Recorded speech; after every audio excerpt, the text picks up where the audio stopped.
When we think of Jesus, a white-skinned, blue-eyed, brown-haired man comes to mind, right? That's the narrative that has been fed to us for centuries. But what if I told you that a forbidden text holds secrets about the true ethnicity of Jesus that could change everything you thought you knew? But one thing that isn't surprising is that this book has been long banned from the Bible due to its bold claims that Jesus was of African descent. And that's not all. This ancient manuscript holds mystical secrets as well. In today's video, we'll look closely into this mysterious book and explore its teachings. A forgotten piece of religious history. Let's start with what this book contains and why is it important. The Book of Enoch is historically significant. However, it was notably excluded from the biblical canon, sparking heated debates about its contents, particularly regarding the ancestry of Jesus. Traditionally, Jesus has been depicted as a white male, with features commonly associated with Europeans, but we all know this to be true that Jesus was very much non-European. But let's start with a bit of background.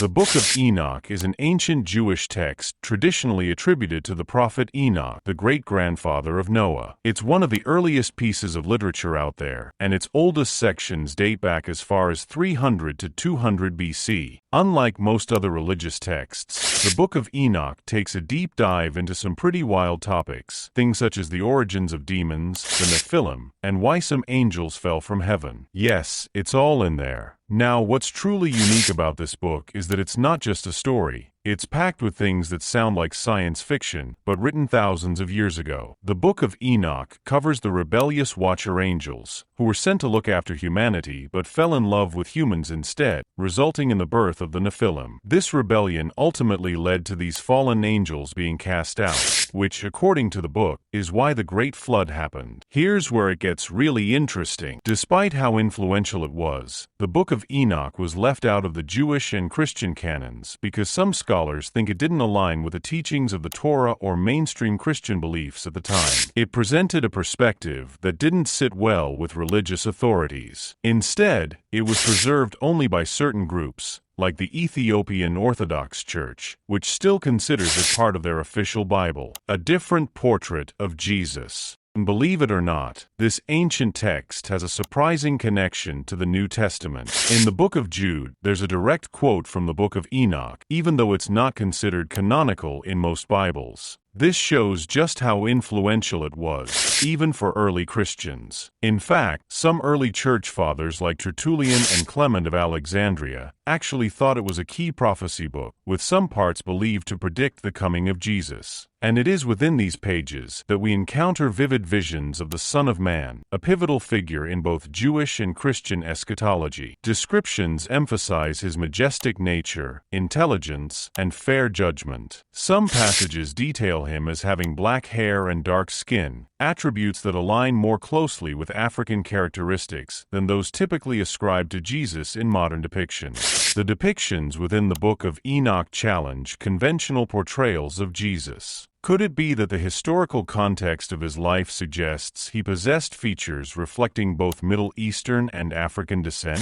The debate surrounding Jesus' ethnicity is complex, and while the Book of Enoch offers intriguing interpretations, it should not be seen as definitive proof of his race. As we examine the topic of Jesus' appearance, it's crucial to approach it thoughtfully. So, what happened to it? Well, as time went on, Enoch faded from mainstream Jewish literature and became known only through scattered references by church fathers. Yet the book's legacy carried on quietly. Centuries later, the Book of Enoch resurfaced in an unexpected place, Ethiopia.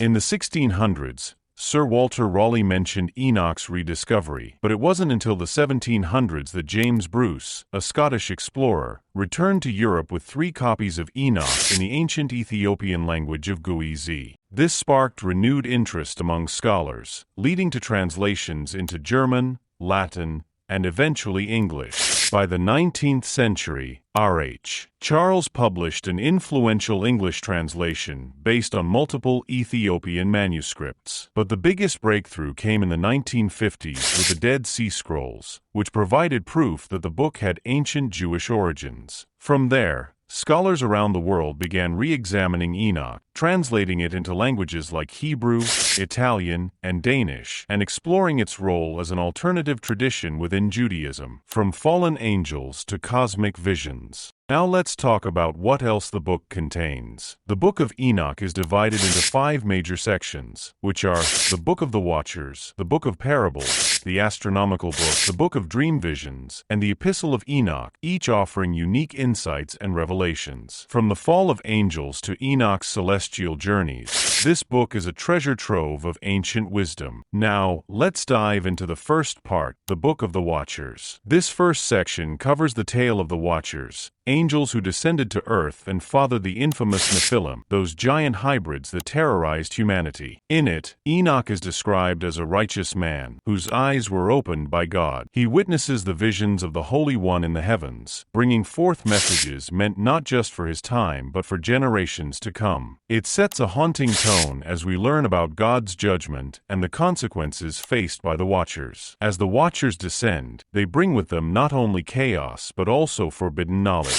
Azazel, one of the fallen angels, teaches humanity the art of weapon-making and cosmetics, leading to rampant godlessness. Then we learn about Enoch's subsequent journeys that take him through the heavens and the underworld. He travels through portals, encountering 7 archangels and learning their names and functions. In a powerful moment, Enoch intercedes on behalf of the fallen angels, but his pleas do little to change their fate. God's command is clear: the wicked will be judged. Next, we transition to the Book of Parables, where things take a more eschatological turn. Here, Enoch shares profound prophecies about the final judgment and the fate of the wicked, emphasizing the role of the Son of Man. The Son of Man is depicted as the eschatological judge, a righteous figure who will ultimately determine the fate of humanity. Now, let's move to the astronomical book. This section is fascinating because it dives into the heavenly luminaries, the sun, moon, and stars. It presents a detailed account of their movements, reflecting a sophisticated understanding of astronomy that was quite advanced for its time. This knowledge was believed to be divinely revealed to Enoch, illustrating the connection between the cosmos and divine order. After that, we have the Book of Dream Visions, where Enoch shares apocalyptic visions and dreams that reveal the destiny of humanity. These dreams are rich in symbolism and serve as a powerful reminder of the consequences of moral decay and divine judgment. Finally,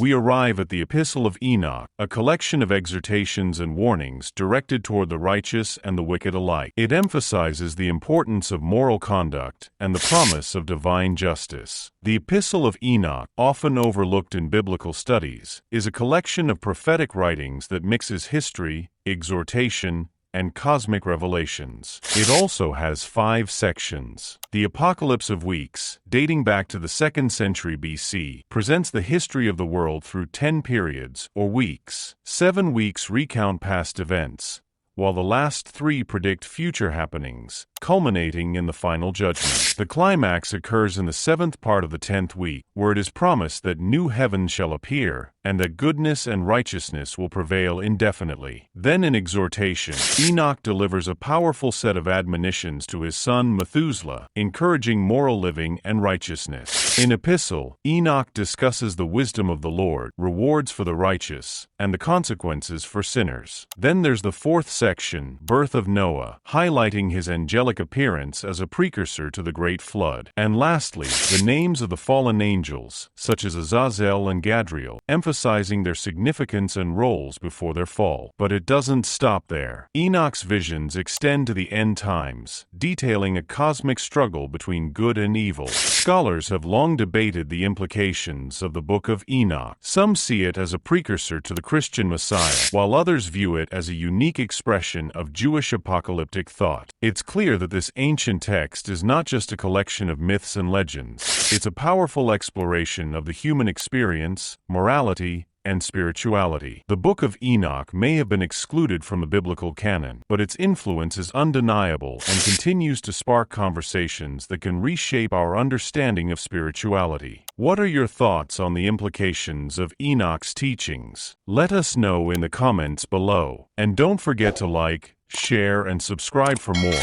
and click that notification bell so you don't miss out on future videos.